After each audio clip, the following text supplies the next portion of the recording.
Hello hi నమస్తే అస్సలం అలైకుమ్ welcome to our channel. నేను మీ సైదు అండి. అందరూ బాగున్నారా? నేనైతే చాలా బాగున్నాను. ఈరోజు వీడియో ఏంటంటే గుత్తొంకాయ కర్రీ వ్లాగ్ చేద్దామని అనుకుంటున్నాను. ఇంట్లో లంచ్ రెసిపీ గుత్తొంకాయ కర్రీ చేసుకుందాం అనుకుంటున్నాం. అదే మేము ముందుకైతే తీసుకొచ్చాను. ఆ గుత్తొంకాయ కర్రీ ఎలా చేయాలి ఏంటనేది అత్తయ్య గారి ప్రొసీజర్ కదా, అత్తయ్య గారు చెప్పాలి కదా. అత్తయ్య మజాక అన్నప్పుడు ఆల్మోస్ట్ కుకింగ్ వర్షన్ అంతా అత్తయ్య గారు చూసుకుంటారు. సో అత్తయ్య గారిని అడుగుదాము, గుత్తొంకాయ కర్రీ ఏమేమి కావాలో ఏంటో ప్రిపరేషన్ ఏంటో అనేది అత్తయ్య గారిని అడిగి తెలుసుకుందాము. అంతకంటే ముందు నా వీడియో చూసే ముందు ఛానల్ని అయితే సబ్స్క్రైబ్ చేసుకోండి. సబ్స్క్రైబ్ చేసుకున్నాక పక్కన బెల్ని క్లిక్ చేయండి. బెల్ని క్లిక్ చేస్తే నా వీడియోస్ అన్నీ కూడా నోటిఫికేషన్ రూపంలో మీ సెల్కి అయితే వస్తుంది. సరే అయితే వీడియోలోకి అయితే వెళ్ళిపోదామండి. చలో, మీరు గుత్తొంకాయ కూరకి కావాల్సినవి ఏంటో చెప్పండి అత్తయ్య గారు. గుత్తొంకాయ కూరకి కావాల్సినవి వంకాయలు, ఈ సైజు వంకాయలు తీసుకున్నాను. అల్లం అదే ఉల్లిపాయ పేస్ట్ మిక్సీలో వేసి ఉల్లిపాయలు తీసుకున్నాను. కారం, పసుపు, గరం మసాలా నూరుకున్నాను. గరం మసాలా ఏమేమి వేసారు? గరం మసాలా అంటే యాలక్కాయలు, లవంగాలు, ధనియాలు, జీలకర్ర, గసగసాలు వేసాను. ఇందులోనేమో అల్లం వెల్లిపాయ పేస్ట్, అది సాల్ట్, నూనె. వీటితో అయితే గుత్తొంకాయ కూర చేస్తారు ఈరోజు. సరే చెప్పండి ఎలా చేయాలో.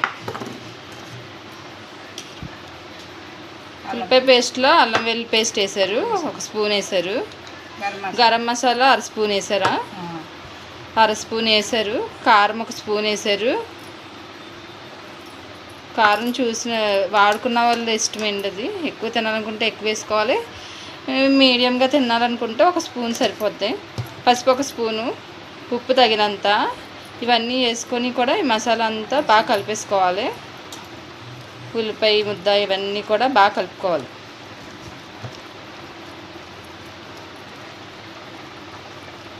ఇలా కలుపుకున్నాక వంకాయలో పెట్టేసుకోవాలి. గుత్తిగా కోసుకుందాం కదా 4 భాగాల కింద. అదైతే ఆ మసాలా కూడా వంకాయలో పెట్టేసుకోవాలి. ఒక్కొక్క వంకాయలో చూడండి అత్తయ్య గారు ఎలా పెడుతున్నారో అలాగా. ఆ మసాలా అంతా కూడా ఆ వంకాయలో 4 వైపులా కూడా పట్టించేస్తున్నారు మసాలా అంతా. రోజు మా లంచ్ రెసిపీ అయితే గుత్తొంకాయ అండి. గుత్తొంకాయ ఇష్టపడలేని వాళ్ళు ఎవరున్నా చెప్పండి, అందరికీ ఇష్టమే, మా పిల్లలు తప్పితే. మా పిల్లలు పొటాటోలు ఉంటే చాలండి, గుత్తొంకాయలు ఏం తినరు. పెళ్ళిళ్ళలో ఫస్ట్ పెట్టేది కూడా కూర వంకాయ అండి, అందుకే కింగ్ అన్నారు దీన్ని, వంకాయని. టేస్ట్ అయితే చాలా బాగుంటుందండి గుత్తొంకాయ కర్రీ. ఇంకా అన్ని వంకాయలు కూడా ఇలా పెట్టేసుకోవాలండి. చూసారు కదా ఫ్రెండ్స్, ఇవన్నీ వంకాయలన్నింటిలో కూడా మసాలా అంటే పట్టించేసాం. మిగిలిన ప్రొసీజర్ ఏంటో చూద్దాం. ఫస్ట్ స్టవ్ ఆన్ చేసుకొని మూగుడైతే పొయ్యి మీద పెట్టుకోవాలండి.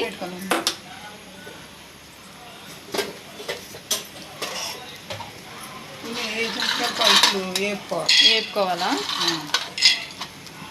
వేరుశనగ గుళ్ళు వేపుకోవాలండి. పచ్చివాసన కూడా పోయేంత వరకు కూడా బాగా వేపుకోవాలి. వేపుకొని పౌడర్ ఆడతారా? లాస్ట్ని ఉడికే ముందు దింపుతాను. సరే, చూసారు కదండి, వేరుశనగలు అయితే ఇలా వేపుకోవాలి. దోరగా వేపుకొని మిక్సీ పట్టేసుకుందాం. చూడండి, ఇలాగా వేపుకున్నాక తీసేసుకోవాలండి. తీసుకొని చల్లారి పెట్టాక పౌడర్ చేసుకుందాం. ఇవి చల్లారేలోపు మనం గుత్తొంకాయకి ప్రిపేర్ చేసుకుందాం కర్రీ. ఇంకో మూగుడు పొయ్యి మీద పెట్టుకొని ఆయిల్ అయితే వేసుకుందామండి. ఆయిల్ ఎక్కువే పడుతుంది, కొంచెం చూసుకొని వేసుకోండి. 1 2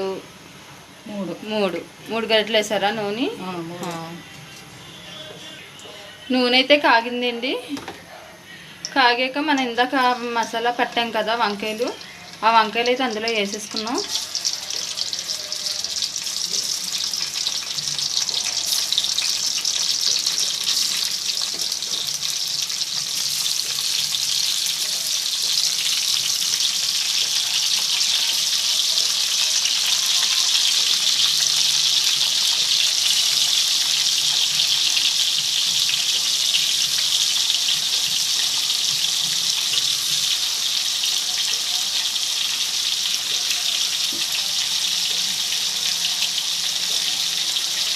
ఇవైతే ఇప్పుడు నూనెలో మగ్గాలండి, బాగా నూనెలోనే మగ్గాలి కూర అంతా కూడా. వాటర్ కంటెంట్ అనేది చాలా తక్కువ వేసుకుంటాము.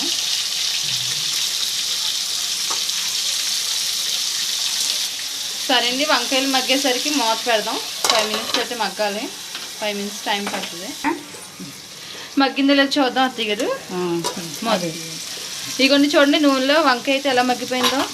చిన్న వంకాయలు అయితే కంపల్సరీగా ఉండాలండి, చిన్నగానే ఉండాలి. అవి తెల్ల వంకాయలైనా పర్వాలేదు, ఇలా నీలం వంకాయలైనా పర్లేదు, కానీ చిన్నగా ఉండాలి. ఎందుకంటే నూనెలో నూనెలో మగ్గింది కదా, ఈ పేస్ట్ ఉంది కదా, అదిగోండి మిగిలిన పేస్ట్ ఉంది కదా, ఆ పేస్ట్ ఇందులో వేసుకుందాం. వంకాయలు పట్టించిగా మాకైతే అంత మిగిలింది పేస్ట్.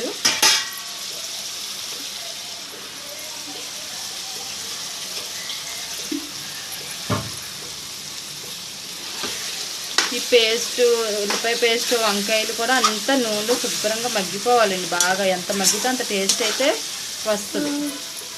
సో నూనె, ఆ వంకాయలు అన్నీ కూడా మగ్గిపోయాక ఏం వేసుకోవాలో చూపిస్తాను. తీయండి, మూత తీయండి, మగ్గిందో చూద్దాం. చూడండి శుభ్రంగా మగ్గిపోయింది.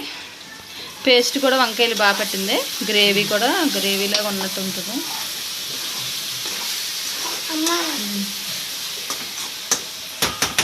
ఇప్పుడు కడిగిన నీళ్ళు ఉంటాయి కదా, వాటర్ అయితే వేసుకోవాలండి. చెప్పాను కదా చాలా తక్కువే పడతాయి వాటర్. వంకాయ నూనెలోనే మగ్గిపోద్ది, ఉడకడానికి వాటర్ అంత వాటర్ అయితే పట్టదు. కొన్ని చిన్న గ్లాసు తీసుకున్నారు అత్తయ్య గారు వాటరు.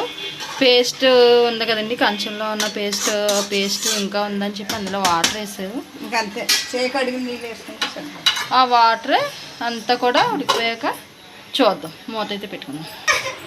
గుళ్ళు చల్లారిపోయినాయండి. చల్లారిపోయాక ఈ గుళ్ళు అయితే ఇలాగా తొక్కలు తీసుకొని శుభ్రంగా తొక్కలు తీసుకోవాలి. తీసుకొని మిక్సీ జార్లో వేసుకొని పౌడర్ చేసుకుందాం.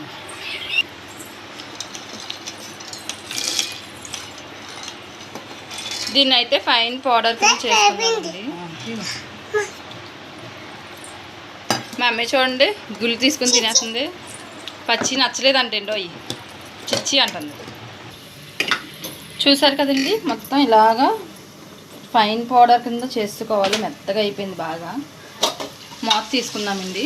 మొత్తం వాటర్ అవి ఇంకిపోయి నూనె పైకి తేలుతుంది. చూసారా, ఉడికిపోయినట్టే ఆల్మోస్ట్ మొత్తం.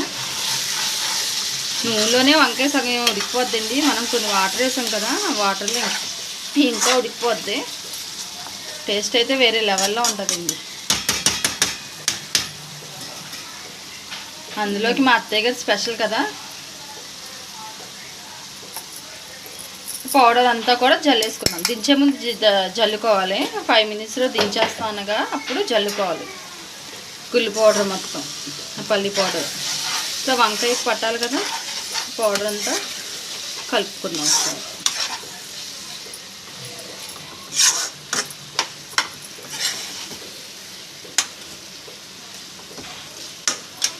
చూడండి దగ్గరికి అయిపోయింది, ఉడికిపోయినట్టే అనేది.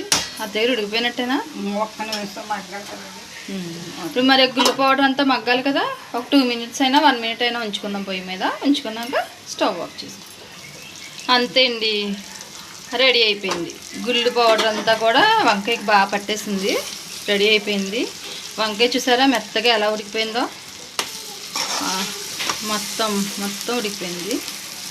గ్రేవీ కూడా చూసారా, దీని టేస్ట్ అయితే సూపర్ ఉంటుందండి. రెడీ అయిపోయింది. కొత్తిమీర చల్లుకుంటే బాగుంటుందండి. చూసారు కదండి గుత్తొంకాయ కర్రీ ప్రొసీజరు. మీరు కూడా ట్రై చేయండి. ట్రై చేసి టేస్ట్ అయితే ఎలా ఉందో చెప్పండి. ఇక్కడ స్మెల్ కానీ టేస్ట్ కానీ వేరే లెవెల్లో ఉందండి. చాలా అంటే చాలా బాగుంది. గుత్తొంకాయ కర్రీ ఇష్టపడలేని వాళ్ళు ఎవ్వరూ ఉండరండి.